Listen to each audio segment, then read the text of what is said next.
तो अस्सलाम sorry guys, actually मैंने स्टार्ट तो कर दिया था लाइव सेशन, लेकिन मैंने ग्रुप कुछ और सेलेक्ट कर लिया था।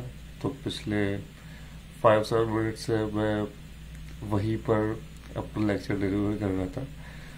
फिर तो मुझे कुछ हैरत सी हुई कि यार इसमें व्यूज़ क्यों नहीं आ रहे।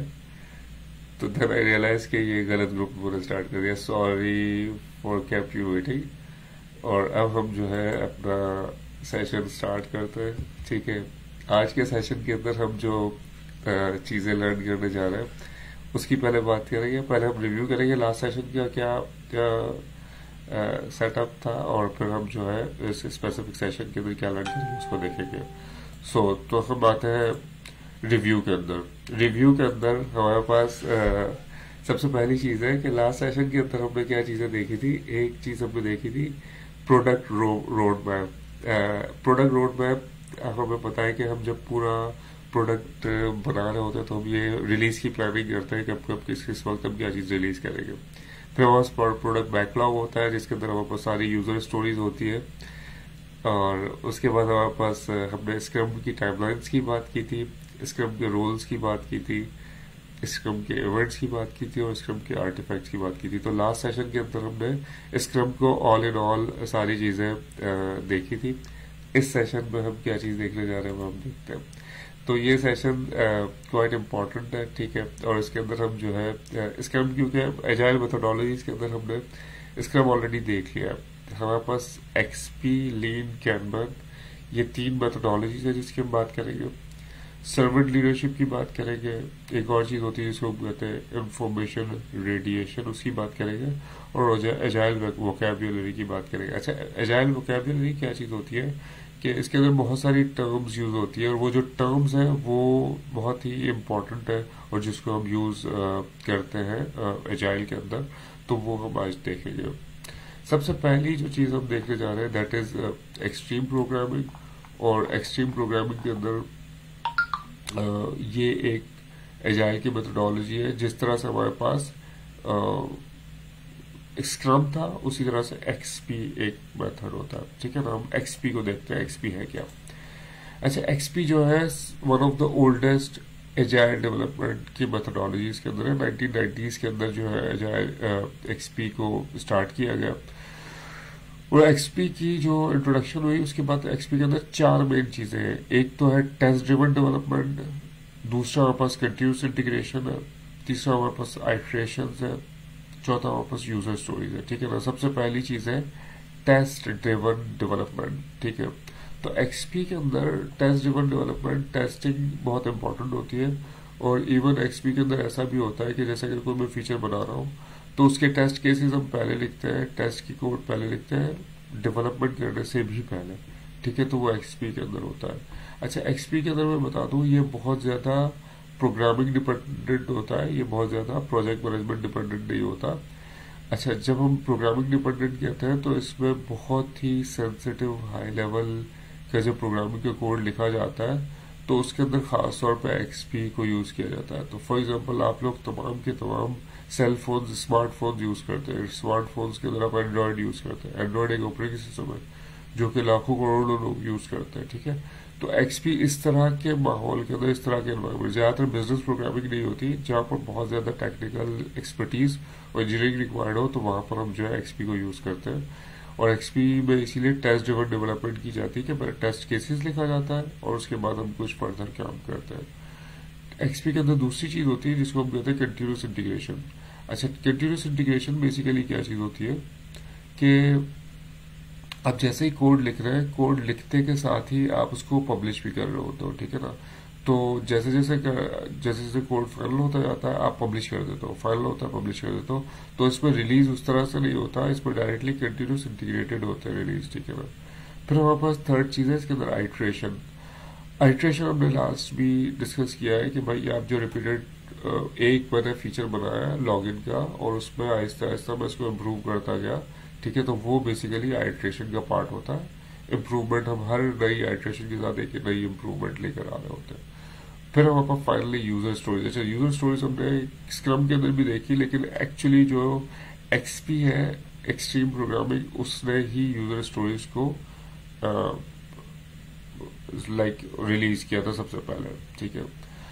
अच्छा, एक्सपी के अंदर हमारे पास वैसे तो बहुत सारे टूल्स होते हैं, लेकिन जो 5 टूल्स हैं जो कि बहुत इम्पोर्टेंट टूल्स हैं, सबसे पहली जो चीज़ है वो है कलेक्टिव कोड ओनरशिप की। कलेक्टिव कोड ओनरशिप से मुराद क्या है कि जब आप एक्सपी में प्रोग्रामिंग करते हो तो जितने भी लोग हैं आपकी डेवलपमेंट टीम के, सबके सब आपकी कोड की ओनरशिप लेते हैं। जबकि हम बात करते हैं कोड की ओनरशिप का, तो फॉर एग्जांपल अगर एक कोड नॉर्मली ऑर्गेनाइजेशन के अंदर ये होता है कि लॉगिन का कोड नूर लिखेगा और जो है साइन अप का कोड अली मुगल सर लिखेंगे, तो आपके पास, लेकिन हम एक दूसरे के कोड में कुछ भी नहीं करते। लेकिन जब आपके पास कलेक्टिव कोड ओनरशिप होती है तो ऐसा पॉसिबल है कि एक कोड किसी ने लिखा है, दूसरा भी उसको कोड को बेहतर कर सके, ठीक है ना। अच्छा, कंटिन्यूस इंटीग्रेशन को रिपीट करने का कहा गया है, यहाँ पर मेरे पास ऑलरेडी कंटिन्यूस इंटीग्रेशन है, दोबारा मैं उसकी बात करूंगा। तो पहली चीज है कलेक्टिव कोड ओनरशिप, ये है कि सारे के सारे कोड को ओन करते हैं।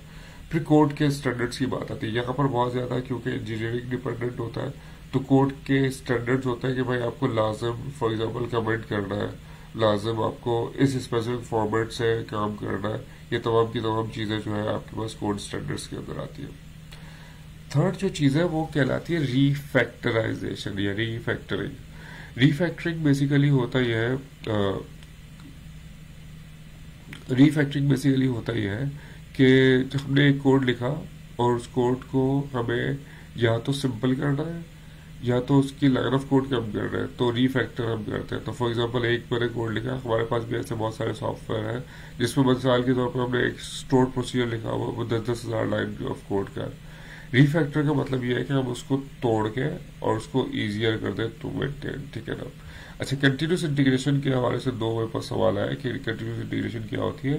कंटिन्यूस इंटीग्रेशन आजकल सॉफ्टवेयर के अंदर बहुत ही one of the popular things के अंदर से है, और ये CI या कंटिन्यूस इंटीग्रेशन बेसिकली है ये कि आप जैसे ही कोड लिखते हो तो कोड का रिलीज आपकी जो साइट है, तो फॉर एग्जांपल आपने कभी देखे, नॉर्मल केस के अंदर क्या होता है कि जब हम कोई बिजनेस का सॉफ्टवेयर बना रहे होते हैं तो हम जब डिप्लॉय करने जाते हैं तो आपने देखा होगा कि भाई हम अपने क्लाइंट से कहते हैं कि भाई हमें 5 घंटे चाहिए या 2 दिन चाहिए, हमें ये अपना नया सॉफ्टवेयर वहां डिप्लॉय करना आपकी साइट पर, ठीक है ना।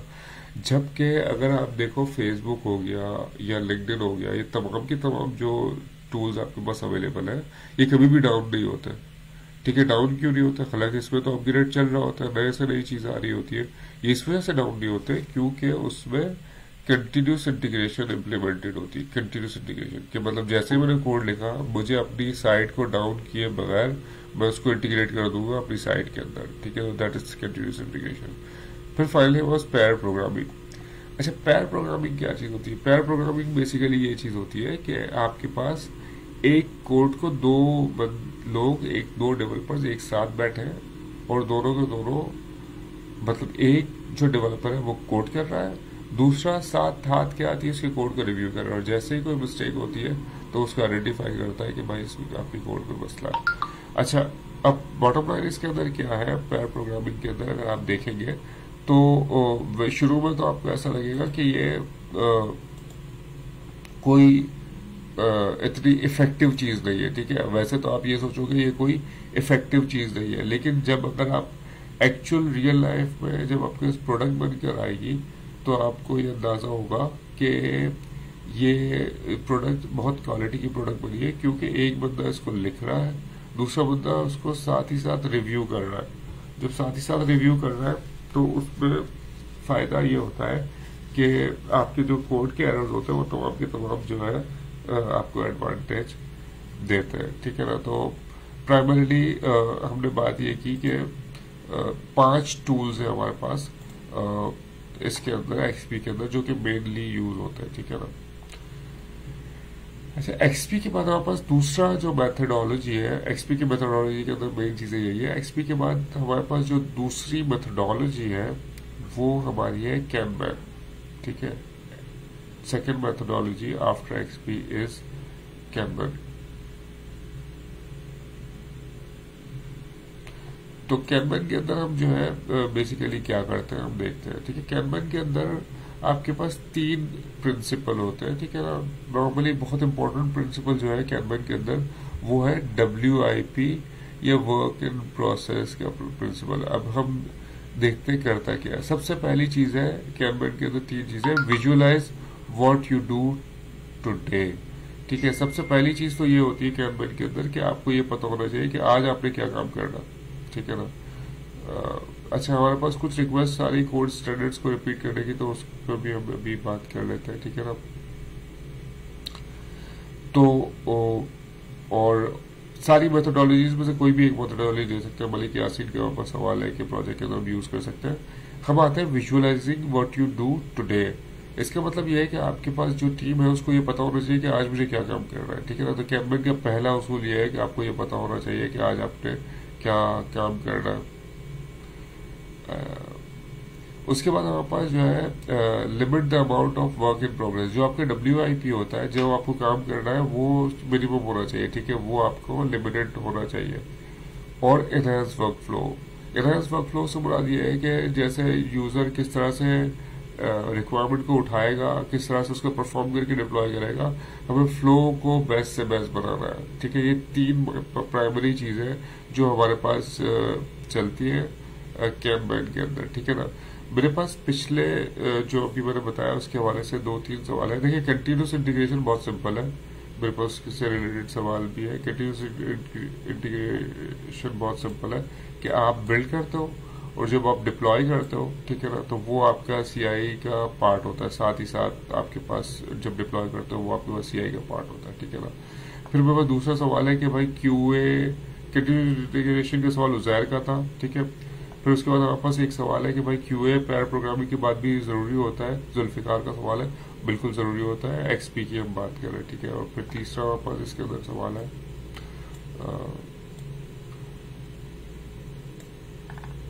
वो CI से रिलेटेड है, ठीक है ना। परफेक्ट। तो कैनबन के अंदर हमारे पास 3 चीज है। कैनबन के अंदर पहली चीज कि आज हमें क्या करना है, ठीक है, दैट इज फर्स्ट थिंग। दूसरा, हमें वर्क इन प्रोग्रेस को कम से कम रखना और वर्क फ्लो को एनहांस करना। अभी हम इसको एक प्रैक्टिकल एग्जांपल से देखते हैं, ठीक है ना। अच्छा, ये एक कैनबन बोर्ड है। आप लोगों ने ब्लूमबर्ग का नाम सुना होगा। ब्लूमबर्ग एक इंटरनेशनली बहुत पॉपुलर फर्म है जो कि न्यूज और बाकी सारी चीजें करती है। और आप देखेंगे इसके पीछे एक कैनबन बोर्ड बना हुआ है। ये कैनबन बोर्ड होता है। तो आप देखेंगे यहाँ पर एनालिसिस पे कुछ टिकट्स पड़े हुए हैं, रेडी फॉर यूज पे कुछ टिकट पड़े हुए हैं, अंडर डेवलपमेंट में कुछ टिकट्स पड़े हुए हैं, ठीक है, रेडी फॉर प्रोडक्शन पे कुछ टिकट्स पड़े हुए हैं, रेडी फॉर टेस्टिंग के लिए कुछ टिकट पड़े हुए हैं और क्यू पे कुछ टिकट पड़े हुए हैं।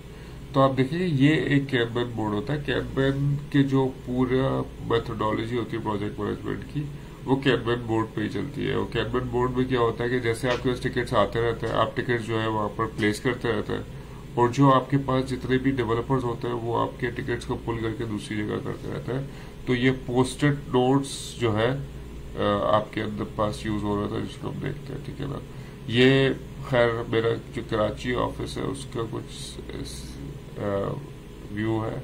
इसके अंदर भी आप देखेंगे हमने डिफरेंट वॉल्स के अंदर, ये एक वॉल है, ये ग्लास वॉल है, इन दोनों के अंदर भी हमने कैनबन बोर्ड्स बनाए हुए हैं जिसके अंदर हम लोगों ने हमने ये जो है टिकट्स मेंशन किए हुए, ठीक है ना। अच्छा, मैं XP से रिलेटेड एक और के खान का सवाल है कि हम QA/QC during the XP tool stages किस तरह से करते हैं। हमने ये पहले ही बात की कि भाई जब बहुत इंपॉर्टेंट चीज ये है XP में, आप पहले ही टेस्ट केसेस लिखते हो, ठीक है। तो टेस्टिंग जो है वाइल आप डेवलप कर रहे हो तो उससे पहले ही, उसके साथ साथ ही आप टेस्टिंग करते रहते हो। That is basically kanban, that is basically XP के अंदर होती ही टेस्ट ड्रिवन डेवलपमेंट है कि पहले तो आप टेस्ट केसेस बनाते हो और उसके ओनली बाद ही आप जो है कोड लिखते हो। अच्छा, हम आते हैं थर्ड मेथड के अंदर। हमने पहला मेथड देखा XP एक्सट्रीम प्रोग्रामिंग, दूसरा मेथड देखा कैनबन, ठीक है ना। XP एक्सट्रीम प्रोग्रामिंग के अंदर हमने ये देखा कि टेस्ट ड्रिवन डेवलपमेंट होती है, पेयर प्रोग्रामिंग होती है, ये मेजर चीज है। आपके पास कैनबन के अंदर एक कैनबन बोर्ड होता है जिसके थ्रू आप फ्लो को मैक्सिमम अच्छी तरह से मेंटेन करते हो। लीन की बात करते हैं। अच्छा, लीन जो है ये बेसिकली लीड जो है बेसिकली इस वजह से होता है, देखिए मैं आपको जो आपके रिजल्ट्स हैं वो अलग से अनाउंस भी कर दूंगा। ऐसा होगा तो हम जूम मीटिंग में भी कर लेंगे उसको, वो कोई मसला नहीं है, ठीक है ना। लीड की हम बात करते हैं। अच्छा, नॉर्मली हमारे पास एक और सवाल है, कैनबन बोर्ड जो है प्रोजेक्ट वाइज होता है? बिल्कुल, कैनबन बोर्ड प्रोजेक्ट वाइज भी होता है। तो बेसिकली आप इसके लिए डिफरेंट टूल्स यूज करते हो। तो जैसे मैं हम हमारे यहाँ ऑर्गेनाइजेशन में, मैंने तो आपको एक बेसिकली ग्लास वॉल बताई, इसके अलावा जीरा जो है, जीरा को भी यूज करते हैं फॉर कैनबन बोर्ड के अंदर। तो अगर मैं आपको एक जीरा का बोर्ड दिखाता हूँ थोड़ी देर के अंदर, जो हम लोग हमारे यहाँ यूज करते हैं, ठीक है, तो वो हम उसको देख रहे हैं। अच्छा, असाइनमेंट की जहन, हम जो असाइनमेंट की गलतियों की बात कर रहे हैं वो हम लोग एक जूम मीटिंग कर लेंगे और उसके अंदर हम सेपरेटली डिस्कस कर लेंगे, ठीक है ना। अच्छा, यहाँ पर एक और सवाल है कि स्क्रम और एक्सपी को दोनों को एक साथ प्रोजेक्ट के अंदर यूज कर सकते हैं। एक चीज कहलाती है जिसको हम कहते हैं हाइब्रिड। अच्छा, हाइब्रिड बेसिकली क्या होता है? हाइब्रिड बेसिकली क्या होता है कि आप जो है दो मेथोडोलॉजीज को एक साथ मिक्स करो। आपको देखें रिजल्ट अच्छा चाहिए होता है, और रिजल्ट अच्छे के लिए आप दो मेथोडोलॉजीज को बिल्कुल एक साथ मिला सकते हो और उसको हाइब्रिड का नाम दे सकते हैं, ठीक है ना। ओके, तो और कैनबन के अंदर वापस सवाल है, is use to long term project और शॉर्ट टर्म प्रोजेक्ट। अच्छा, कैनबन बेसिकली नॉर्मली जो आपकी टीम्स होती है जिनके पास, जैसे हम लोग, मैंने जो आपको कैनबन बोर्ड बताया वो ये सिर्फ मेरी ग्राफिक की टीम के लिए था, क्योंकि इसमें प्रोजेक्ट नहीं था, इसमें असाइनमेंट छोटे छोटे आते थे, तो मैंने ग्राफिक की टीम के लिए बनाया हुआ था। लेकिन मेजर प्रोजेक्ट के लिए मैं स्क्रम ही यूज करता था, लेकिन वो डिपेंड करता है आपको क्या सूट करता है। अच्छा, हम आ गए लीन के अंदर, दोबारा से हम लीन की बात करते हैं। लीन जो है बेसिकली टोयोटा के मैन्युफैक्चरिंग सिस्टम से आया है और ये बहुत ही मशहूर सिस्टम है, इंटरनेशनली रिनाउंड सिस्टम है। और लीन जो है राशन हम यूज कर सकते हैं, कोई टूल चाहिए। और अब्दुल बासित कैनबन बोर्ड में रोड मैप, प्रोडक्ट रोड, हाँ कुछ उसी तरह की एग्जांपल है कि उसमें हम किसकी, लेकिन उसमें प्रोडक्ट रोड मैप में बस क्वार्टर्स होते हैं, लेकिन प्रोडक्ट यहाँ पर क्वार्टर्स नहीं है, जबकि यहाँ पर हमारे पास डिफरेंट सेक्शन है कि in progress, not started, in progress, QA, इस तरह से डिफरेंट प्रोग्रेस है, ठीक है। अच्छा, हमारे पास रीफैक्टरिंग, मरियम ने कहा है कि दोबारा से बताते हैं। रीफैक्टरिंग बहुत सिंपल चीज होती है। मिसाल के तौर पर हमने एक कोड लिखा, उस कोड के अंदर नॉर्मली कहा यह जाता है कि भाई आपने भाई अगर एक फंक्शन लिखा, एक फंक्शन को सिर्फ एक ही काम, मतलब एक स्पेसिफिक टास्क ही परफॉर्म करना चाहिए। किसी एक लाइन ऑफ कोड के अंदर आपको मल्टीपल टास्क परफॉर्म नहीं करना चाहिए। उससे होता यह है कि आपको मेंटेन करना मुश्किल हो जाता है। तो फॉर एग्जाम्पल रीफैक्टरिंग बेसिकली क्या होती है कि आप उस कोड को तोड़ते हो कि वो मोर मैनेजेबल हो जाए, तो वो बेसिकली रीफैक्टरिंग होती है, ठीक है ना।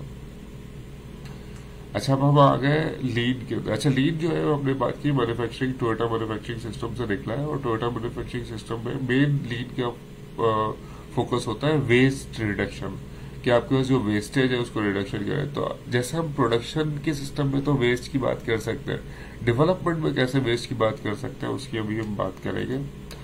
अच्छा, अब इस लीन का मेन कोर कॉन्सेप्ट क्या है? Eliminate waste.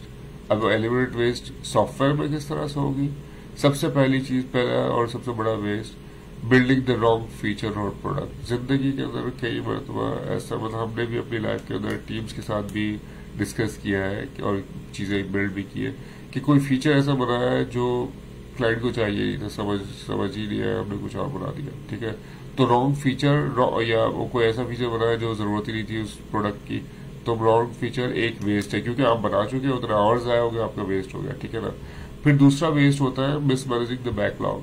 आपने बैकलॉग जो है सही तरह से मेंटेन नहीं किया, जो टिकट्स को पहले होना था उसको पहले नहीं किया, जो उसको बाद में होना था, तो ये एक वेस्ट की वजह होती है। फिर रीवर्क, कोई ऐसा काम कर दिया जिसमें आपको दोबारा से काम करना पड़ जाए, तो वो बेसिकली आपके पास रीवर्क के अंदर आता है। फिर अननेसेसरीली कॉम्प्लेक्स सोल्यूशन, हमने कोई सोल्यूशन ऐसा, मतलब मैं ऐसे बहुत सारे लोगों को जानता हूँ, मतलब सिंपल इज डिफिकल्ट एक चीज कहलाई जाती है, ठीक है। तो अगर आपको कोड, एक ही कोड को देखो, रिजल्ट आपको चाहिए होता है, एक इनपुट है, एक प्रोसेस एक आउटपुट है।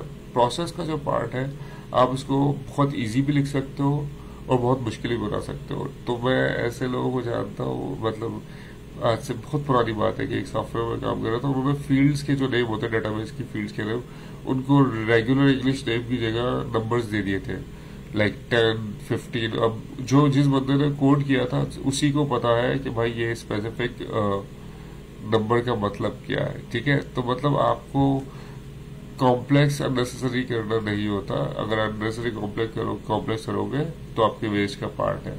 अच्छा, शर्कानास ने पूछा कि are these software methodology specific to project और होल फर्म।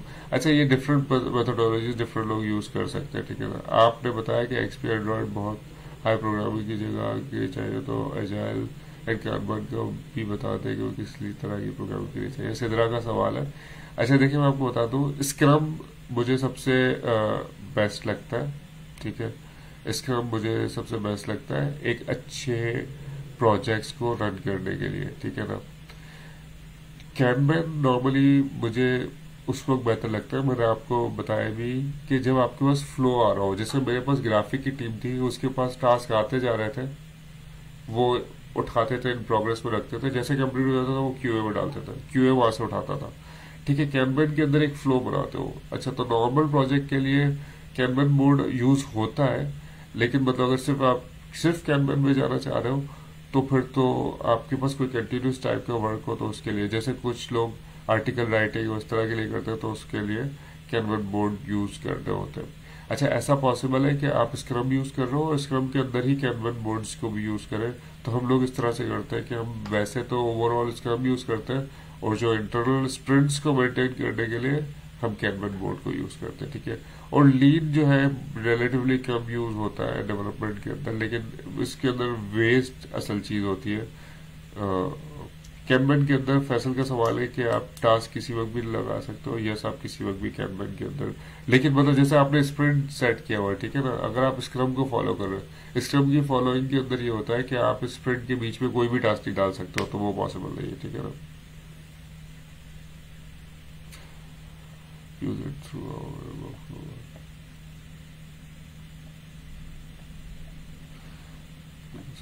परफेक्ट।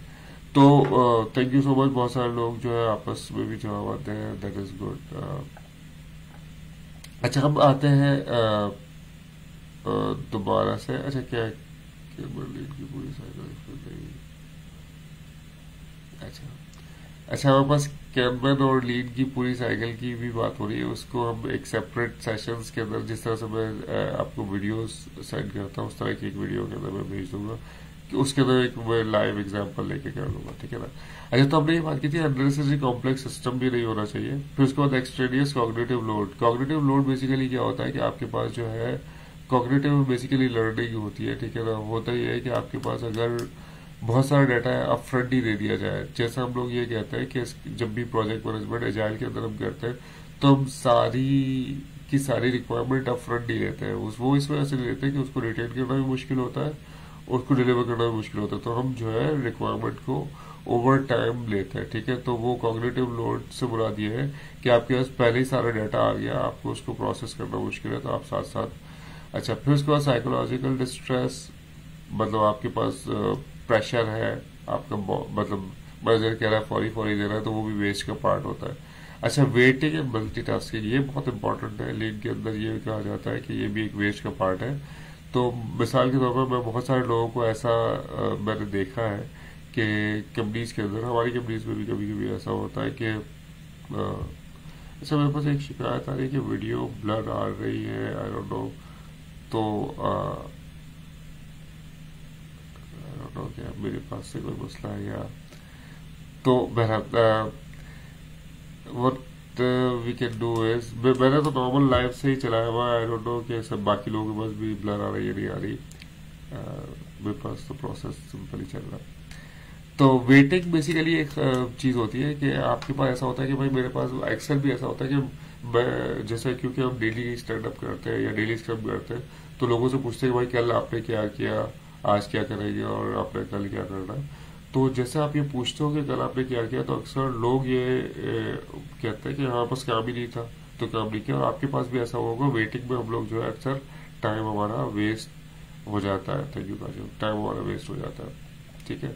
अच्छा, कॉग्निटिव लोड का एक सवाल आया कि दोबारा से बता दूं, कॉग्निटिव क्या मतलब होता है? लर्निंग।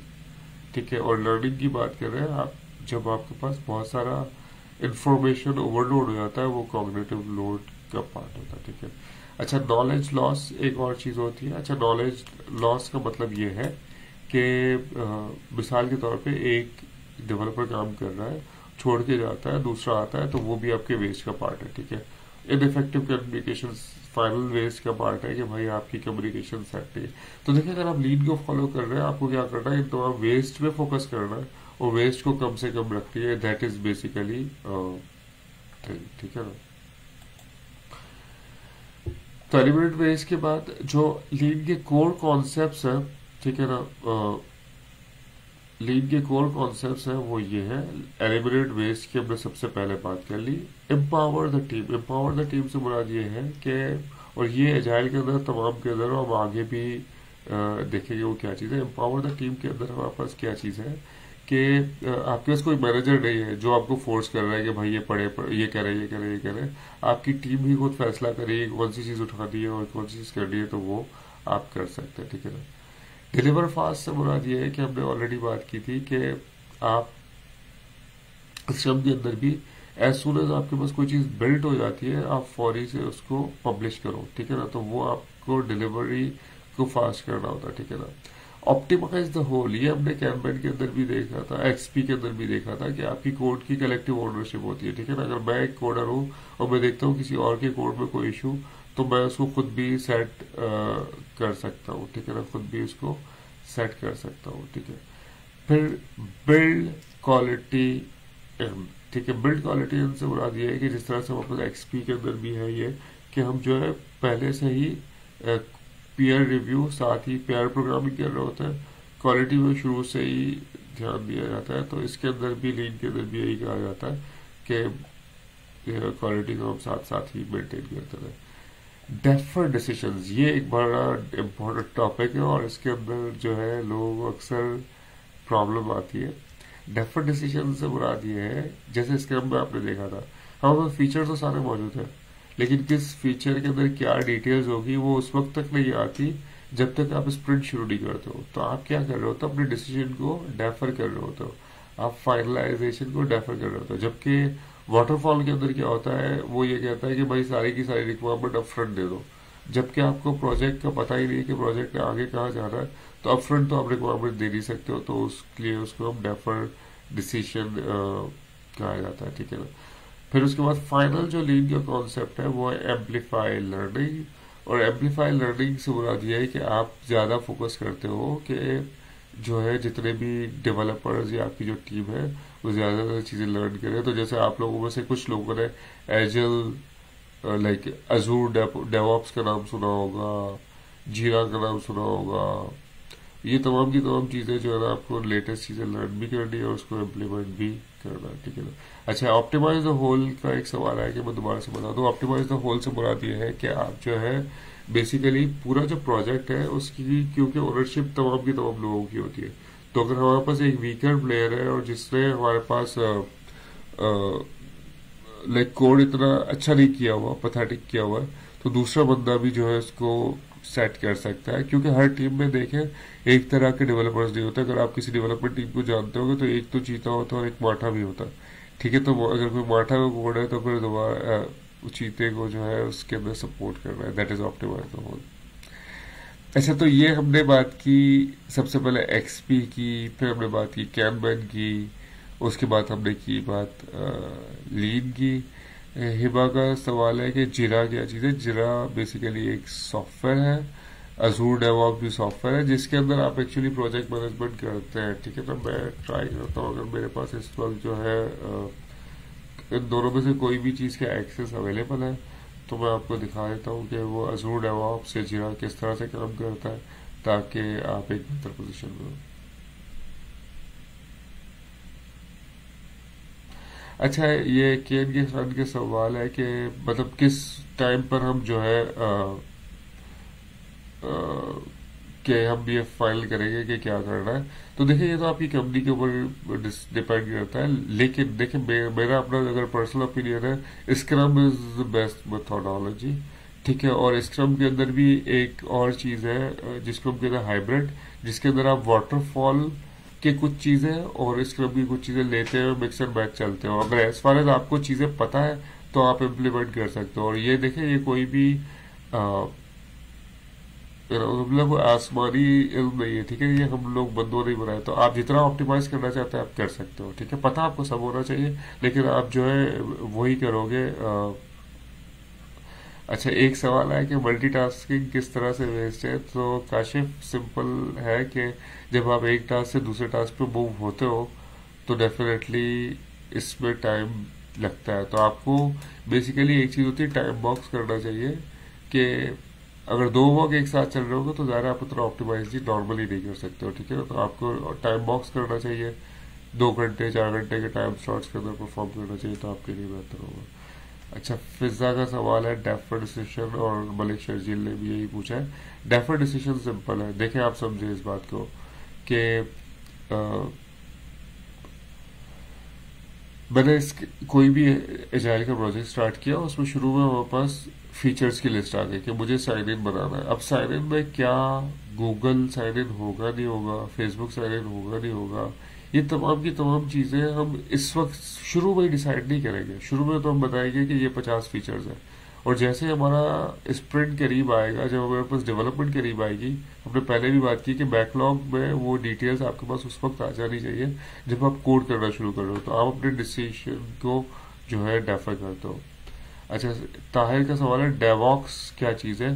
बेसिकली ये डेव ऑप्स होता है और डेवऑप्स नहीं होता, मैं आपको बताता हूँ यहाँ पर, ठीक है। और डेव ऑप्स बेसिकली जो है ना एक चीज़ है जो आज के टॉपिक में वापस शामिल भी है, और वो हम जो है देखेंगे भी एंड ऑफ द प्रेजेंटेशन में।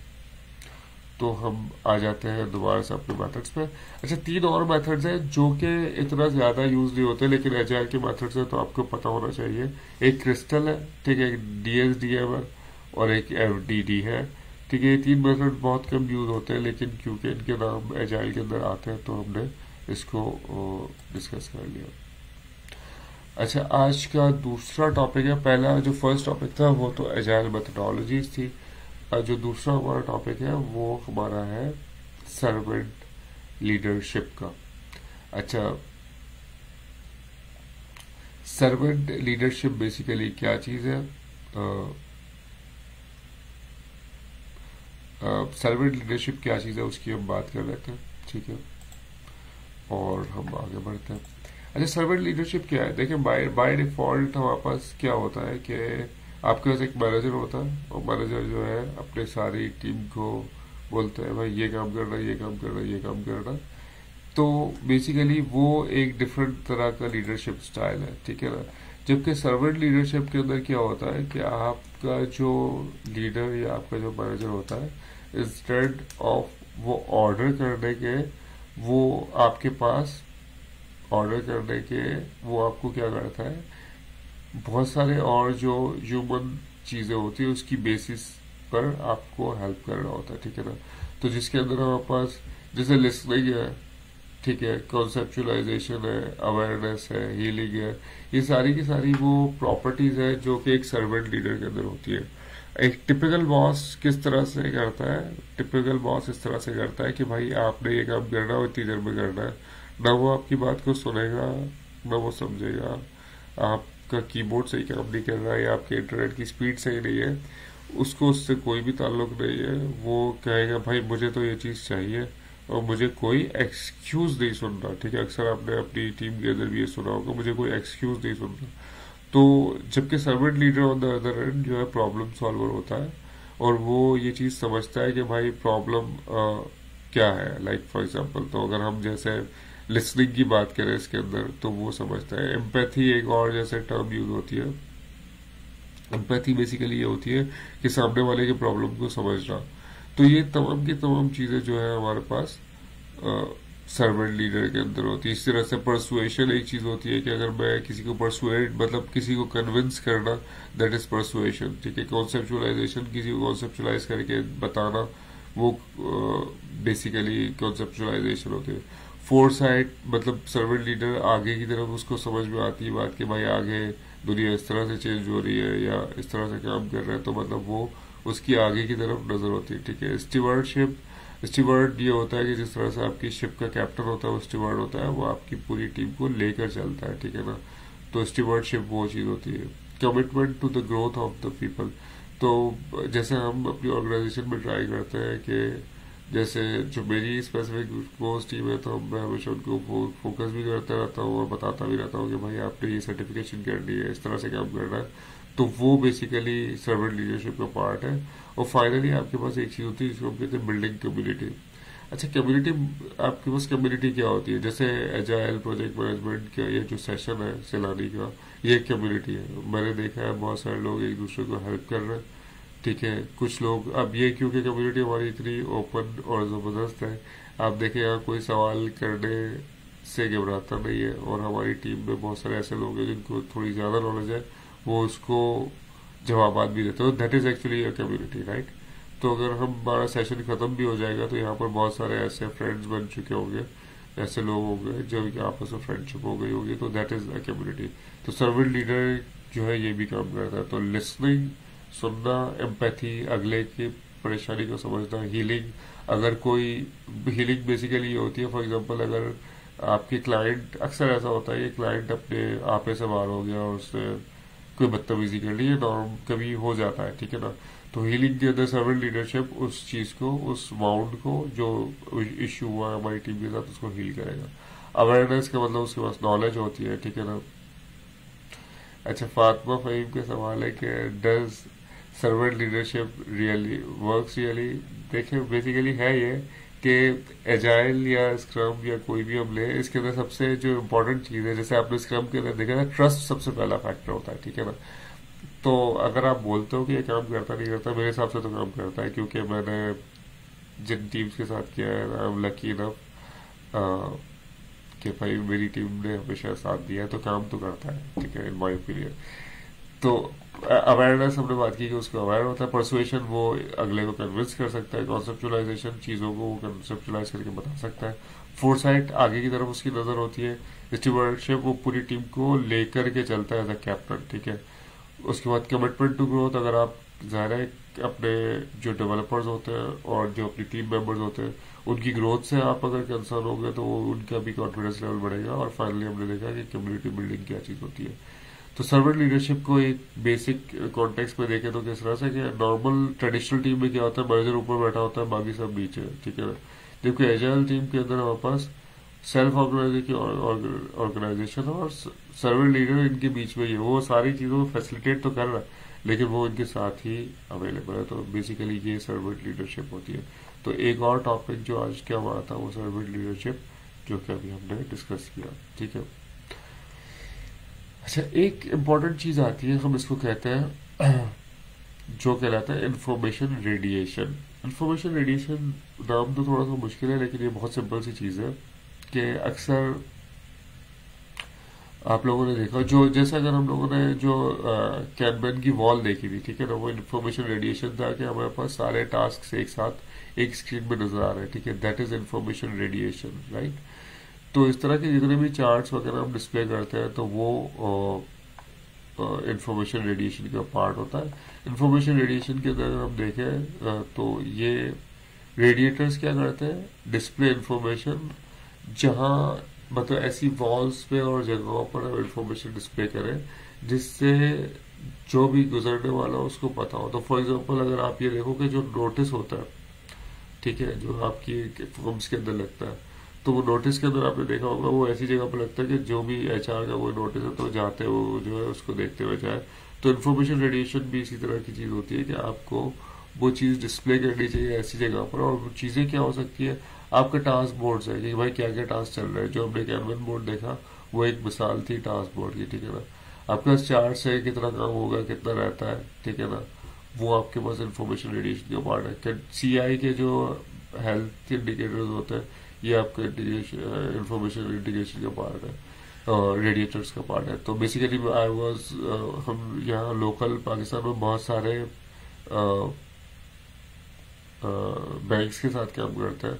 तो मैं जितने भी बैंक्स के, क्योंकि हम आईटी के साथ काम करते हैं, तो वहाँ पर सबके पास एलसीडीज लगी हुई है और उनके पास किस तरह से इंफॉर्मेशन रेडिएट हो रही है कि जितने भी इनके पास ब्रांचेस हैं बैंक की, उसकी हेल्थ के मुताबिक कि मतलब वहाँ पर क्या चीज़ चल रही है, कितने कस्टमर्स है, क्या है क्या नहीं है, कितने टिकट्स हैं, कौन सी मशीन काम नहीं कर रही नहीं कर रही, वो तमाम की तमाम चीज़ें वहाँ पर उन्होंने डिस्प्ले की होती है। तो वो बेसिकली इंफॉर्मेशन रेडिएशन का पार्ट होता है।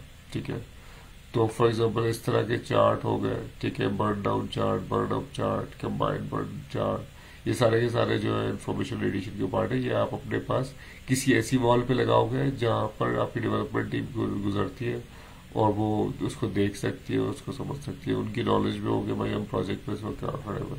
इस तरह से टास्क की लिस्ट हो गई, इस तरह से कैनबन बोर्ड हो गए, वो सारे के सारा इसका पार्ट है। अच्छा, हमारा नजरिए का सवाल है कि एजाइल को हम बैंकिंग में कैसे इस्तेमाल करेंगे। अगर आप सॉफ्टवेयर डेवलपमेंट बैंकिंग के लिए यूज कर रहे हैं तो आजकल तो तमाम के तमाम जो है फोकस इसी पे करता है। ठीक है ना।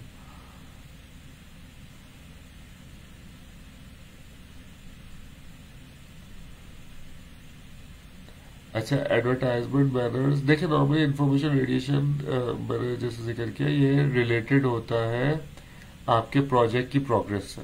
ठीक है, तो प्रोजेक्ट से रिलेटेड टास्क हो गए, प्रोजेक्ट की प्रोग्रेस हो गई, कितना हो गया कितना रहता है, प्रोजेक्ट के रिस्क हो गए, ये तमाम की तमाम रेडिएशन का पार्ट होता है। ठीक है ना। अच्छा, फाइनल टॉपिक आज का, और ये एक टॉपिक के अंदर बहुत सारी चीजें इसके अंदर मौजूद है। डिजिटल हो सकता है, मतलब कि ये डिजिटल भी हो सकता है, एलसीडी के अंदर डिस्प्ले होता है बहुत सारी जगह पर। एजाइल वोकैबुलरी की बात करेंगे, ठीक है, और एजाइल वोकैबुलरी एक सिंगल टॉपिक नहीं है, इसके अंदर बहुत सारी और चीज़ें जो है हमारे पास, बहुत सारी चीज़ें ऐसी है जो हमारे पास डिस्प्ले करना होती है। ठीक है ना।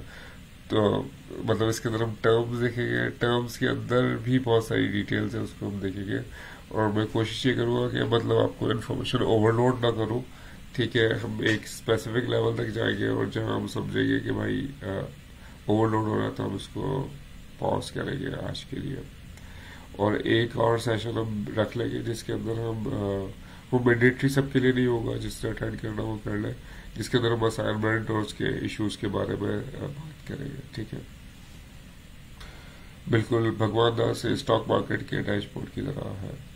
तो फारूक सिद्दीकी कह रहे हैं कि scrum in a very small organisation, scrum 3-4 team members के। मखदूम फारूक का सवाल है कि 3-4 की ऑर्गेनाइजेशन में कर सकते हैं।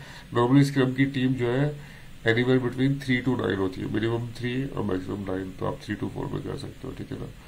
अच्छा, अच्छा, अब ये काशिफ का सवाल है कि अगर छोटा सॉफ्टवेयर हाउस है और प्रोजेक्ट्स, बहुत सारे प्रोजेक्ट्स एक साथ जा रहे हैं, गोइंग ऑन है, तो हम क्या एजाइल के अंदर क्या यूज कर सकते हैं। देखिए, मतलब फिर अगर एक स्मॉल सॉफ्टवेयर हाउस है तो फिर हम कैनबन बोर्ड एक अच्छी एजाइल की मेथोडोलॉजी है। तो इसमें जैसे टास्क है तो नॉट स्टार्टेड में टास्क आके जो आपके मैनेजर होगा या जो आपका लीड कर रहा होगा प्रोजेक्ट को, वो नॉट स्टार्टेड में डाल देगा। और कैनबन और लीन के अंदर एक चीज कहलाती है पुल। होगा ये कि सबके पास टास्क पड़े होंगे, जब 100 टास्क पड़े हुए, मैं एज अ नूर आया, मैं देखा इसमें से कौन सा टास्क मैं कर सकता हूँ जिसकी नॉलेज मुझे ज्यादा है, मैंने बस वो टास्क उठाया और उसको इन प्रोग्रेस में डाल दिया। ठीक है, और फिर मैंने उस पर काम करना शुरू कर दिया। तो दैट वे एक्चुअली हम जो है स्टिकी नोट्स भी इंफॉर्मेशन रेडिएशन हो सकती है अरसलान। अच्छा, हम बढ़ते आगे।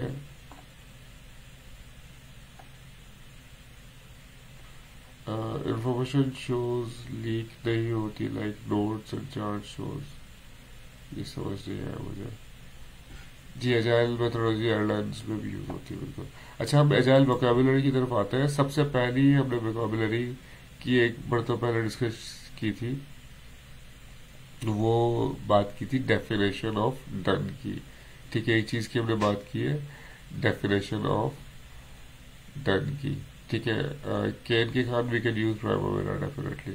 ठीक है, फरूक सिद्दीक कह रहे हैं कि स्मॉल सॉफ्टवेयर हाउस के लिए, यस फरूक, स्मॉल के लिए आप यूज कर सकते हो, लेकिन स्क्रम मेरे हिसाब से अगर आपको प्रॉपर प्रोजेक्ट मैनेजमेंट करनी है तो स्क्रम सबसे बेस्ट है। अच्छा, हम बात कर रहे हैं डेफिनेशन ऑफ डन की। डेफिनेशन ऑफ डन ये होता है, हमने पहले भी बात की है कि अक्सर हमारे पास सॉफ्टवेयर में लोग होते हैं वो ये कहते हैं कि हो गया काम, कंप्लीट हो गया, ठीक है ना। और लेकिन जब हम उसको टेस्ट करने जाते हैं, उसको रिव्यू करते हैं, तो एक्चुअली कंप्लीशन उस लेवल की कंप्लीशन नहीं होती जो हमें रिक्वायर्ड होती है, ठीक है। तो definition of done her company को अपना सेट करना होता है, ठीक है ना। डेफिनेशन ऑफ डन के हम किसको कहेंगे, तो बेसिकली फॉर एग्जांपल सबसे पहले है डिजाइन्ड, फिर coded, tested, integrated, build, install, migrate, reviewed, फिर फिक्स्ड, एक्सेप्टेड। तो फॉर एग्जांपल अगर मेरी कंपनी है, मैं ये कहता हूँ कि अगर मैंने कोड कंप्लीट कर लिया है तो मेरे हिसाब से डन उसको हम कहेंगे, ठीक है ना। और अगर हमने कोड भी कर, डिजाइन भी कर लिया, कोड भी कर लिया, टेस्ट भी कर लिया, ये तीन चीजें होगी तो हमारी डेफिनेशन ऑफ डन बनेगी। हर ऑर्गेनाइजेशन की डेफिनेशन ऑफ डन डिफरेंट होती है, लेकिन अगर हमने एक डेफिनेशन ऑफ डन डिसाइड कर ली तो फिर हमारी पूरी जो टीम है वो उसी को फॉलो करेगी। तो फॉर एग्जांपल अगर हमारे पास हमने बोल दिया कि आपकी टीम का मतलब डिजाइन, कोड और टेस्ट, अगर ये तीन चीज होगी इसका मतलब हम इसको समझेंगे डन। तो जब भी हम हमारी टीम कहेगी कि भाई डन हो गया, डन हो गया का मतलब ये होता है कि डिजाइन, कोड और टेस्ट तीनों मुकम्मल होना चाहिए, ठीक है ना। लेकिन अगर हमारी कंपनी ये कहती है कि डिजाइन, कोड, टेस्ट और इंटीग्रेट, मतलब आपने डिप्लॉय भी कर दिया, तो आपका डेफिनेशन ऑफ डन बनता है, तो फिर आपकी कंपनी उसी तरह से फॉलो करेगी। तो you have to decide the definition of done on that, alright. अच्छा, फिर हमारे पास एक और टर्म यूज होती है जिसको हम कहते हैं एक्सेप्टेंस टेस्टिंग, ठीक है। एक्सेप्टेंस टेस्टिंग या जिसको हम यूजर एक्सेप्टेंस टेस्टिंग भी कहते हैं या यूएटी भी कहते हैं, होता है ये कि आपने एक चीज डेवलप की, आपने उसको क्यूए किया, डेवलप और क्यूए के बाद आपने सिंपली क्या किया कि उसको आपने यूजर को डिलीवर कर दिया। तो अब यूजर जो है इसकी एक्सेप्टेंस आपको दे रहा है नहीं दे रहा है, ये तमाम की तमाम चीजें एक्सेप्टेंस टेस्टिंग का पार्ट होती है, ठीक है। अच्छा, एक सवाल है कि अगर स्प्रिंट अपने टाइम पे खत्म ना हो तो क्या करना चाहिए। इसके लिए सिंपल है कि आप टिकट्स को आगे मूव कर लेंगे, बैकलॉग को आगे मूव कर लेंगे, ठीक है ना। Sir my question is not related but I want to ask that what type of you use CV maker, MS Word. अच्छा, बढ़िया। सीवी मेकर के लिए एक जो मैं दो तरीके से समझता हूँ। अच्छा, एक तो आप अगर या तो अपना लिंक्डइन का प्रोफाइल पूरा कर लो, उससे सीवी निकाल लो। दूसरा एक cvmkr.com एक साइट है, ठीक है, तो वो भी एक अच्छी चीज है जिससे आप कर सकते हो। मेरा लिए आउट ऑफ क्वेश्चन सवाल था, लेकिन आउट ऑफ स्कोप था, लेकिन अच्छा। रिट्रोस्पेक्टिव की हम बात कर रहे हैं, ठीक है। रिट्रोस्पेक्टिव क्या चीज होती है, हमने पहले भी डिस्कस किया। रिट्रो या रिट्रोस्पेक्टिव बेसिकली ये होता है कि हमने एक स्क्रम पूरा किया, ठीक है, और उस स्क्रम को पूरा करने के बाद हमने इसके एक स्प्रिंट पूरा किया, उस स्प्रिंट को पूरा करने के बाद हमें ये रिट्रो करना होता है कि जिस तरह से, अच्छा, आप लोगों में से बहुत सारे लोग होंगे जो बेसिकली न्यू ईयर रेजोल्यूशन बनाते होंगे। न्यू ईयर रेजोल्यूशन ये होता है कि भाई नया साल शुरू होता है, या कोई इंपॉर्टेंट दिन आता है, या हमारा बर्थडे होता है, तो हम क्या करते हैं कि हम ये देखते हैं कि भाई पिछले साल के अंदर हमने क्या किया और इस साल हमें क्या करना है, ठीक है। तो वो एक्चुअली एक रिट्रो होता है। हम देखते हैं कि भाई साल के अंदर हमने क्या अच्छा काम किया है या कोई बर्बादी हो चाहिए, ठीक है, और मतलब बेस्ड ऑफ दैट हम ये डिसाइड करते हैं कि भाई इस साल हमें किस तरह से काम करना है, और दैट इज बेसिकली रिट्रोस्पेक्टिव, ठीक है। और रिट्रोस्पेक्टिव के बाद हमारे पास एक चीज होती है यूजर स्टोरीज। ऑलरेडी हम डिस्कस कर चुके हैं कि इसमें आप बताते हैं कि as a user I want to do this, तो ये हम सारी वोकैबुलरी देख रहे हैं, ठीक है। यूजर स्टोरी कुछ इस तरह से होती है। अच्छा, इसकी यूजर स्टोरी के अंदर दो तीन चीजें और है, उसको हम देखते हैं। आपके स्टोरी पॉइंट्स, हमने एस्टिमेशन की लास्ट बात की थी, ठीक है। तो स्टोरी पॉइंट्स आप एस्टिमेशन निकालते हो। एक बहुत इंपॉर्टेंट चीज है जिसको हम कहते हैं वैल्यू पॉइंट्स, ठीक है ना। वैल्यू पॉइंट्स क्या होती है, मिसाल के तौर और वैल्यू पॉइंट जो है बेसिकली टीम नहीं डिसाइड करती है, वैल्यू पॉइंट डिसाइड करता है आपका प्रोडक्ट ओनर। तो मिसाल के तौर पे अगर आपकी एक प्रोडक्ट है, ठीक है ना, जिसके अंदर सीवी मेकर की हम मिसाल ले लें, ठीक है ना, अगर सीवी मेकर की मिसाल ले लें तो सीवी मेकर के अंदर सबसे इम्पोर्टेंट वैल्यूएबल चीज ये है कि जहां पर आपका सीवी बनता है, ठीक है ना, तो उसके वैल्यू पॉइंट सबसे ज्यादा होंगे, ठीक है। तो हम क्या करते हैं, किसी भी प्रोडक्ट के अंदर आपके पास 50 टास्क है, 50 में से 10 ऐसा टास्क होंगे जो सबसे ज्यादा वैल्यूएबल टास्क है, बाकी जो 40 है वो थोड़े से कम वैल्यूएबल होंगे। तो ये वैल्यू पॉइंट जो है बेसिकली जो आपका प्रोडक्ट ओनर है वो प्रोवाइड करता है, और प्रोडक्ट ओनर की बेसिस पर जो है जो वैल्यू पॉइंट्स की बेसिस पर आपकी जो टीम है वो उठाती वही चीज है जो सबसे ज्यादा वैल्यूएबल पार्ट्स है, ठीक है। और वैल्यू पॉइंट दो तरीके से डिसाइड होता है, एक तो इस आइटम की अर्जेंसी कितनी है, और एक ये आइटम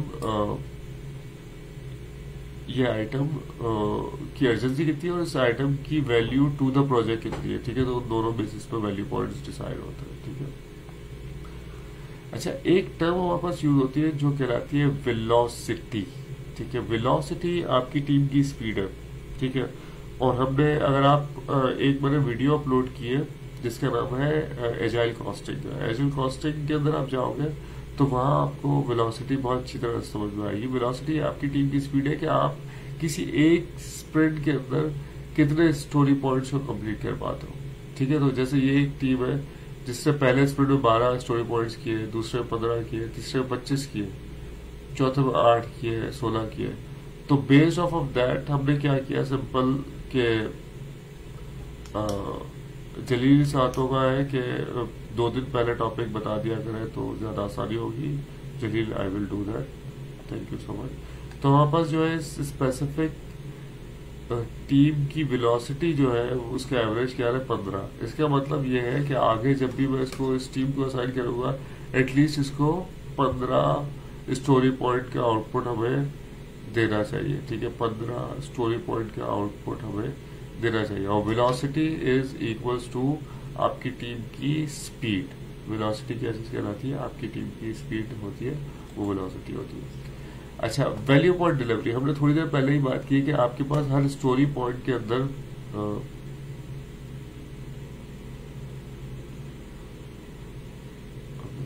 अच्छा प्रोजेक्ट मैनेजमेंट की जो एक सवाल सभी ने पूछा है कि भाई इंटर्नशिप हमें कहीं मिल सकती है, तो इंटर्नशिप के लिए मैं आपसे कुछ साइट्स वगैरह शेयर कर लूंगा और कुछ कंपनीज के नाम भी शेयर कर लूंगा जहां पर आप अप्लाई कर सकते हो, जो कि इंटर्नशिप ड्रिवन होती है, ठीक है। कुछ स्पेसिफिक जगह भी बता दूंगा जहां से आप कर सकोगे।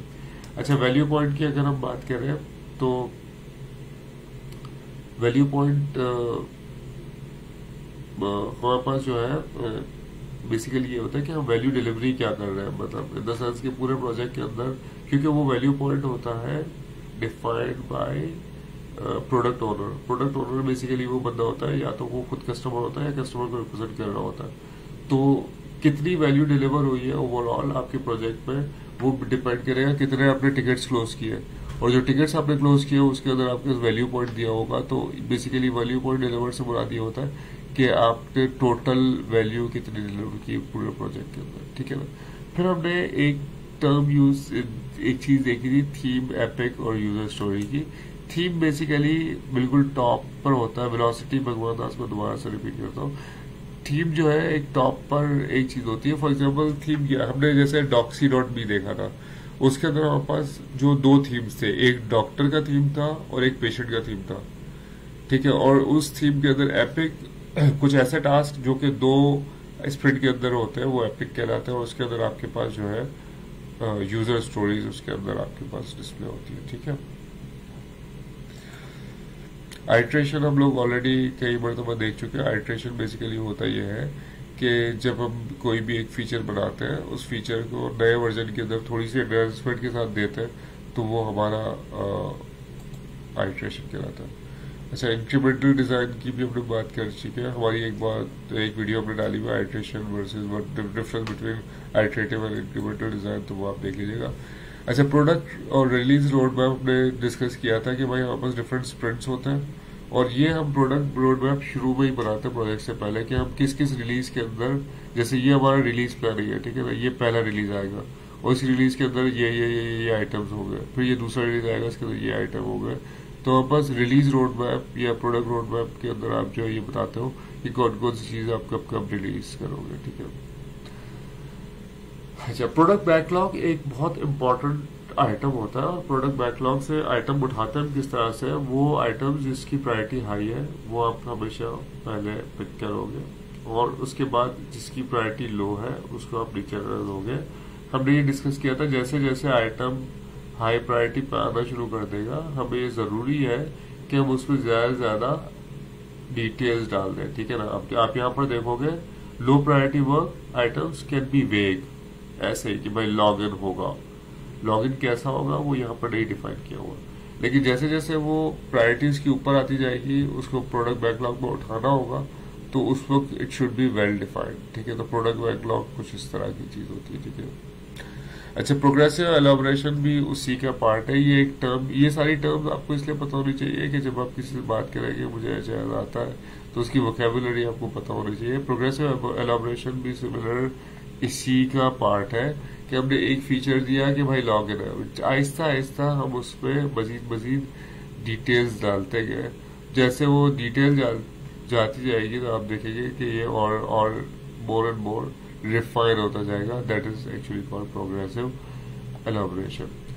एक टर्म यूज होती है जिसको हम कहते हैं backlog grooming. Backlog grooming basically क्या चीज होती है कि आप बैकलॉग को, जैसे कि हमने देखा था, वन ऑफ द वेज ये भी है कि आप जो है अपने बैकलॉग को सेट करके नहीं रखते हो, ठीक है। बैकलॉग ग्रूमिंग बेसिकली क्या होता है कि भाई कौन सा आइटम इस स्पेसिफिक स्प्रिंट में करना है, कौन सा आइटम ऊपर आएंगे, कौन सा आइटम नीचे रहेंगे, ये सारे के सारे ग्रूमिंग का पार्ट होता है। और उसके अंदर हमें बेसिकली ये देना होता है कि डिटेल्स ज्यादा से ज्यादा देनी होती है, वो भी आपके पास बैकलॉग ग्रूमिंग का पार्ट है। अच्छा, सबसे पहले तो स्टेक होल्डर एंगेजमेंट और अंडरस्टैंडिंग की बात करें, सबसे पहले तो हम ये समझे स्टेक होल्डर्स होते क्या है।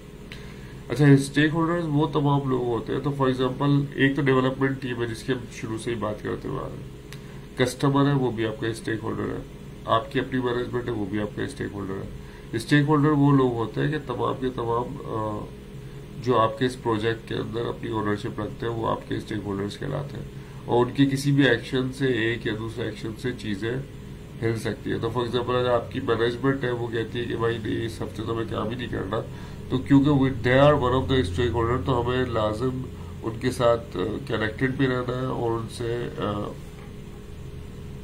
उनसे जो है हमें काम भी करनी, ठीक है ना। अच्छा, एक और टर्म यूज होती है एजाइल के अंदर, that is called agile persona, ठीक है ना। एजाइल पर्सोना से मुराद ये है, पर्सोना देखिए कई जगह पर आपके पास नॉन एजाइल में भी काम आएगा, और ये बहुत फायदेमंद चीज होती है। पर्सोना बेसिकली होता ही है कि हम डिफाइन करते हैं, मिसाल के तौर पे अगर मैं आपसे कहूं कि भाई एक जहाज का कैप्टन, आपके जहन में एक पर्सोना आएगा, ठीक है, साफ सुथरा व्हाइट ड्रेस पहना हुआ, कैप पहनी हुई, ठीक है, एक जहन में आपके पर्सोना आएगा। अगर मैं कहूँगा कि कोई आर्मी का ऑफिशियल जनरल, तो आपके पास एक पर्सोना आएगा, ठीक है ना। अगर मैं कहूँगा प्यून, तो आपके जहन में एक पर्सोना आएगा, ठीक है ना। तो उसके अंदर उसकी आदतें, उसके एफर्ट्स, उसकी अपकीप, हम लोग स्लाइड्स हमेशा शेयर करते हैं, इसको भी शेयर करेंगे लाजिम, ठीक है। तो हमारे पास जो है, तो ये तमाम की तमाम चीजें आप यहाँ पर देखोगे, likes, dislike, make, model car, job goals, जैसे ये तमाम की तमाम पर्सोनास है। तो जब भी आप किसी भी प्रैक्टिकल चीज में काम कर रहे होते तो पर्सोनास बड़ा इंपॉर्टेंट होता है। इवन मार्केटिंग के अंदर भी पर्सोनास बनते हैं। तो पर्सोना अगर आपके पास होगा, मिसाल के तौर पर जो प्रोजेक्ट बनाना आ रहा है, अगर आपके पास उसका पर्सोना है तो आप बहुत अच्छी तरह से उसको समझ सकते हो और उसके मुताबिक आप सॉफ्टवेयर को बिल्ड कर सकते हो। कलेक्टिव ओनरशिप ऑलरेडी हम डिस्कस कर चुके हैं। स्पाइक एक इम्पोर्टेंट टर्म यूज होती है एजाइल के अंदर, ठीक है। हमारे पास कुछ 7-8 और टर्म्स है जिसको हम डिस्कस करेंगे आज के सेशन में, फिर हम फिनिश करेंगे आज के सेशन में। स्पाइक बेसिकली ऐसा वर्क होता है, तो फॉर एग्जांपल R&D का काम होता है। अक्सर हम लोग ये काम करते हैं कि मिसाल के तौर पर हमारे पास एक सॉफ्टवेयर बनने आ गया जिसके अंदर टेक्स्ट मैसेजेस हमें सेंड करना है, ठीक है। तो हम कहते क्या है कि ठीक है, हमारी नॉर्मल डेवलपमेंट तो चल रही है, हमने क्या किया, एक रिसोर्स साइट पे किया और उस रिसोर्स से हमने रिक्वेस्ट ये की कि भाई आप सिर्फ टेक्स्ट मैसेजेस सेंडिंग का कोड लिख दो। वो कोड हमें पता है कि हमारे प्रोजेक्ट का पार्ट नहीं बनेगा, लेकिन ठीक है, प्रोजेक्ट का पार्ट नहीं बनेगा, लेकिन उसमें करना ये है कि वो साइड पे बना के रख लेगा, वो चाहे यूज भी ना हो, लेकिन उससे जो लर्निंग होगी वो हम यूज कर लेंगे। तो स्पाइक्स बेसिकली इस तरह के फीचर्स को हम कहते हैं। अच्छा, स्प्लिट जो है बेसिकली हमने थोड़ी देर पहले ही देखा था कि रीफैक्टरिंग एक चीज होती है, स्प्लिट्स बेसिकली उसी को कहते हैं। तो होता ये है कि आपके पास एक कोड लिखा हुआ है, उस कोड के अंदर आपने मल्टीपल काम एक साथ परफॉर्म किए हुए हैं। तो स्प्लिट बेसिकली यूज होता है कि हम हमको डिस्ट्रीब्यूट कर दें, तोड़ दें और फिर उसमें आगे बढ़े। ठीक है, एक बहुत इंपॉर्टेंट टर्म यूज होती है जिसको हम कहते हैं MVP। आप देखिए, मिनिमम वायबल प्रोडक्ट या MMF, minimally marketable feature. MVP basically क्या होता है, आजकल ये बहुत इंपॉर्टेंट और हिट टर्म है। होता ही है कि आपको कोई भी चीज को इस्तेमाल बनाना होता है, तो क्योंकि आपको रिलीज जल्दी करना होता है, तो आप क्या करते हो कि एक बहुत ही बेसिक फीचर्स के साथ एक चीज रिलीज करते हो, जो कि हमने अर्लियर भी देखा है, और फिर बार बार उसको हम जो है उसको उसको परफॉर्म, उस पर काम परफॉर्म करते हैं, तो वो मैच्योर होती है। तो शुरू में हम जब चीज को पुश करते हैं तो वो एक MVP या मिनिमम वायबल प्रोडक्ट होता है। अच्छा, मलिक शर्जील स्पाइक को दोबारा से देखिए। स्पाइक सिंपली है, आपका एक प्रोजेक्ट चल रहा है जिसमें डेवलपर्स काम कर रहा है, आपके पास अचानक एक रिसर्च का काम आ गया उसी प्रोजेक्ट से रिलेटेड, कि मिसाल के तौर पर आपको कुकीज को जो है इम्प्लीमेंट करना है, तो आपने एक यूजर लगा दिया, उसको एक छोटा सा प्रोजेक्ट दिया कि भाई ये तुम कुकीज पे लिख दो जल्दी से, तो समझो कुकीज काम कैसे करती है।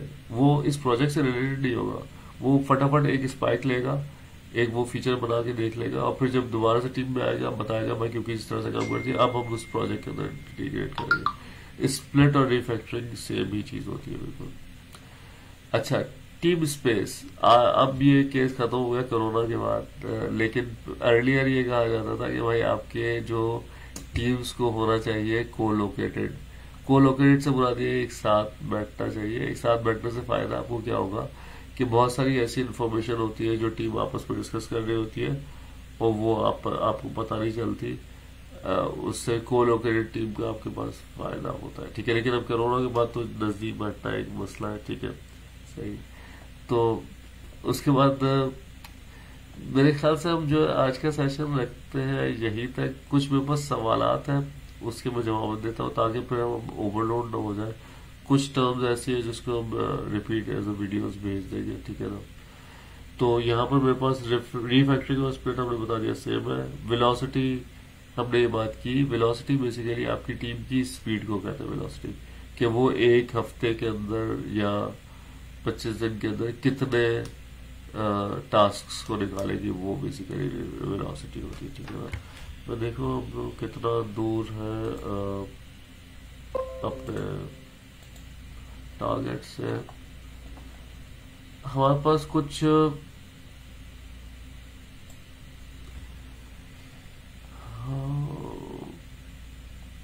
6-7 ही स्लाइड्स रह गई, तो मेरे ख्याल से हम इसको फिनिश कर देते हैं। ठीक है ना, मैं समझ रहा था कुछ ज्यादा है। ठीक है। अच्छा, अब हमारे पास एक और चीज है जिसको हम कहते हैं नॉलेज शेयरिंग। नॉलेज शेयरिंग हमने ये बात की है कि आपके पास वेस्ट एक चीज होती है, और वेस्ट आपके पास जो है नॉलेज शेयरिंग भी आपके पास एक अगर आपने प्रॉपरली नॉलेज शेयर नहीं की तो उसके अंदर आपके पास जो है वेस्ट का पार्ट बनता है। ठीक है, तो ये बहुत जरूरी होता है कि हम अपनी टीम के साथ नॉलेज की शेयरिंग भी करें। ठीक है ना। अच्छा, नॉलेज शेयरिंग के कुछ इवेंट्स हैं कहाँ कब कब कर सकते हैं, हमने ये बात की थी। प्रोजेक्ट किक ऑफ एक चीज होती है, जो प्रोजेक्ट स्टार्ट करते हो उस वक्त आप नॉलेज शेयर कर सकते हो। स्प्रिंट की प्लानिंग की मीटिंग जो हमने लास्ट क्लास में देखी थी उस वक्त आप कर सकते हो। डेली स्टैंड अप, जो डेली आप स्क्रम करते हो उस वक्त आप जो है नॉलेज शेयर कर सकते हो। पैर प्रोग्रामिंग के से आप जो नॉलेज शेयर कर सकते हो। ये कुछ आपके पास चीजें जिसके थ्रू आप जो नॉलेज शेयरिंग कर सकते हो और मीट कर सकते हो। ठीक है ना। अच्छा, जुबैर का सवाल है एजाइल एंड स्क्रम को घर में कैसे प्रैक्टिस करें। तो ये एक अच्छा सवाल है, मैं जो है देखता हूँ उसके लिए कोई एक तरीका निकालता हूँ। ठीक है, ताकि उसमें बेहतर हो जाए। ठीक है ना। अच्छा, टाइम बॉक्सिंग। अच्छा, टाइम बॉक्सिंग, अच्छा एक सवाल अपने पास है, क्विज कब है ये बता दें। क्विज कमिंग वीक में इंशाल्लाह होगा। अच्छा, टाइम बॉक्सिंग बेसिकली हमने पहले ही बात की थी कि टाइम बॉक्सिंग एक बहुत इंपॉर्टेंट टर्म है, और इसके अंदर हम क्या करते हैं कि हर चीज़ को एक स्पेसिफिक टाइम के अंदर, स्लॉट के अंदर दे देते हैं।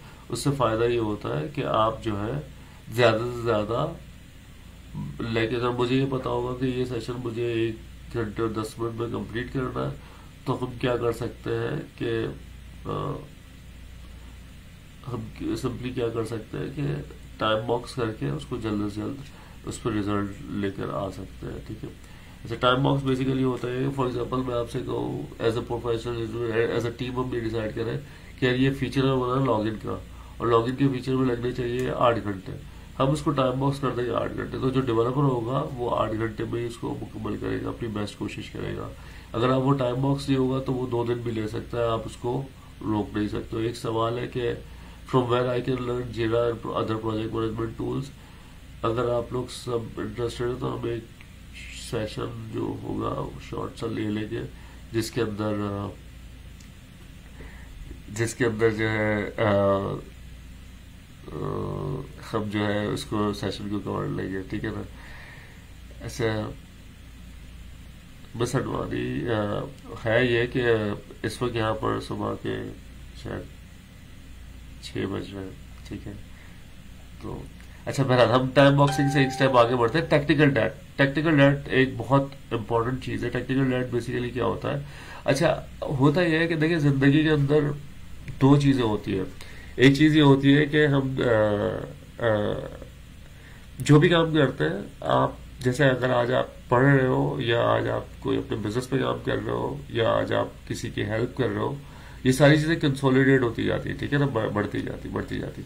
इसी तरह से जो है, अगर आज आप कोई गलत काम कर रहे हो, ठीक है ना, सुस्ती कर रहे हो, या जो काम अभी आपने करना चाहिए वो नहीं कर रहे हो, वो आपकी वो भी चीज जमा होती जाती है। टेक्निकल डेट कुछ इसी तरह की चीज है। होता क्या है कि जो डेवलपर होता है वो जल्दी जल्दी में जो है ना ऐसे ही कोड को जो है ना थका हुआ कोड लिख देता है, और वो जैसे जैसे वो कोड बढ़ता जाता है वो आपके टेक्निकल डेट बन जाती है। मतलब कहीं ना कहीं जिंदगी में आकर आपको उसको ठीक करना ही होगा। ठीक है ना, कहीं ना कहीं जिंदगी में आकर आपको उसको ठीक करना ही होगा। ठीक है, तो वो बेसिकली आपका क्या कहलाता है? Technical debt. ठीक है, वो क्या कहलाता है? Technical debt. अच्छा, कंटिन्यूस इंटीग्रेशन एक बहुत इंपॉर्टेंट चीज़ है। कंटिन्यूस इंटीग्रेशन बेसिकली ये होता है कि आप, हमने पहले भी अभी डिस्कस किया कि आप जैसे ही प्लानिंग एंड भी वो भी मैं बताऊंगा। ठीक है ना, हमारे पास जैसे ही कंटिन्यूस इंटीग्रेशन, हमारे पास क्या चीज़ है कि हम करते हैं इस तरह से कि आपका कोड जैसे ही बिल्ड होता है, और वंस वो टेस्ट से पास हो जाता है, आप डायरेक्टली उसको रिलीज करते हो। हमने थोड़ी देर पहले मिसाल ली थी लिंक्डइन, फेसबुक, आजकल जितने भी सॉफ्टवेयर चल रहे हैं, कभी वो डाउन नहीं होते, क्योंकि उसके अंदर कंटिन्यूस इंटीग्रेशन इम्प्लीमेंटेड होता है, वो साथ ही साथ काम करके कर देते हैं। ठीक है ना। कंटिन्यूस डिप्लॉयमेंट एक और चीज़ है। ठीक है ना, इंटीग्रेशन के अंदर तो आप जो है इंटीग्रेटेड रखते हैं, और उसको जैसे ही टेस्ट करते हैं वो वहां से डिप्लॉय होता है। कंटिन्यूस डिप्लॉयमेंट में सिंपली आपको बिल्ड बनाना होता है, उसके बाद ये CI/CD कहलाता है, दोनों मिलके और दोनों एक साथ चलते हैं। फाइनल टॉपिक हमारे अंदर आ रहा है, that is called DevOps या डेवलपर ऑपरेशन। देखिए, अब पहले हमारे पास होता यह था कि एक बेसिक बंदा होता था जो सिर्फ डेवलपमेंट में काम करता था। ठीक है, QA अलग होता था, डिप्लॉय करने वाले अलग लोग होते थे। ठीक है ना, जबकि डेवऑप्स जो बंदा होता है वो एक 360 डिग्री बंदा होता है। उसको कोड करना भी आता है, बिल्ड करना भी आता है, प्लानिंग भी आती है, टेस्ट करना भी आता है, रिलीज भी आता है, डिप्लॉयमेंट भी आती है, ऑपरेशन भी आता है, मॉनिटरिंग भी आती है। ठीक है, तो डेवऑप्स बेसिकली एक डिपार्टमेंट होता है जो एंड टू एंड सारी की सारी चीजें कंप्लीट करता है। ठीक है ना। सही। बस ये मखदूम हम लोग डन हो चुके हैं। ठीक है, और इसके बाद थैंक यू की स्लाइड आ गई। ठीक है, और हम जो है सेशन को यहाँ पर क्लोज करते हैं, और एक हम क्विक सा सेशन रखेंगे आगे, जिसके अंदर हम जिरा, जो कि काफ़ी पॉपुलर है, और एक अजूर डेवॉप्स, इन दोनों का एक साथ हम कर लेंगे। ठीक है ना। कंटिन्यूस डिप्लॉयमेंट इसी तरह से है कि जाकिर के हमने एक चीज़ बिल्ड की और जैसे ही आप उसकी पब्लिश कॉपी रखते हो तो वो ऑटोमेटिकली डिप्लॉय हो जाता है, right. So thank you so much guys for attending this session. और फिर हम एक सेशन हमारा होना है जिसमें हमें आपके असाइनमेंट्स को रिव्यू करना है। वो मैंडेटरी सबके लिए नहीं है, लेकिन मैं एक रिव्यू कर लूँगा जितने लोग अटेंड करना चाहिए। वो जूम होगा जिसमें मैक्सिमम 100 लोग आ सकते हैं, ठीक है। और इसके बाद एक सेशन हम लेंगे, वो प्रोबेबली नेक्स्ट सेशन ही होगा जिसके अंदर हम जो है जीरा और अजूर डेवऑप्स को देखेंगे। Thank you, Allah Hafiz, Allah Hafiz all of you.